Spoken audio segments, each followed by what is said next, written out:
My time in Germany had come to an end. I was ready to go back to Birmingham and continue my journey. I arranged to meet a psychologist at a park which happened to be thriving with Canadian geese. I took this as an opportunity to ask him about why laughter yoga just didn't seem to work on me. So I went to laughter yoga in Berlin. I was expecting to come out feeling very on a high because I'd been laughing for so long, but I actually felt quite low and almost laughed out. I think it can be a number of things. Basically, if we've got a high, then often a lows follow.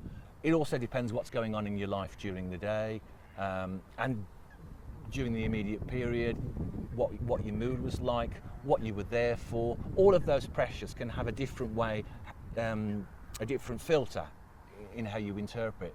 If we're stressed, we tend to look at the world through a very narrow range of filters. It's almost like blinkers. So we've just got a survival response rather than a kind of thriving response. So if we can put ourselves into a relaxed state, then we can start with, it's a better platform to look at the rest of our lives, to set our goals. It's just a better basis. What do you think determines happiness? What's like the main factor?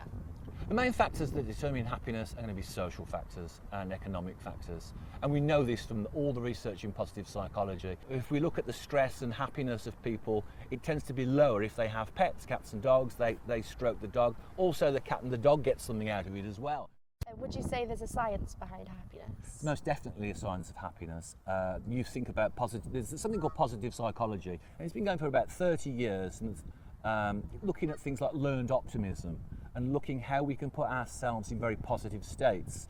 So for instance, if you've ever experienced that moment where you've lost sense of time and you're doing a hobby, it's called being in flow. And the idea is if we spend more time doing those kinds of things, that is a definition of happiness.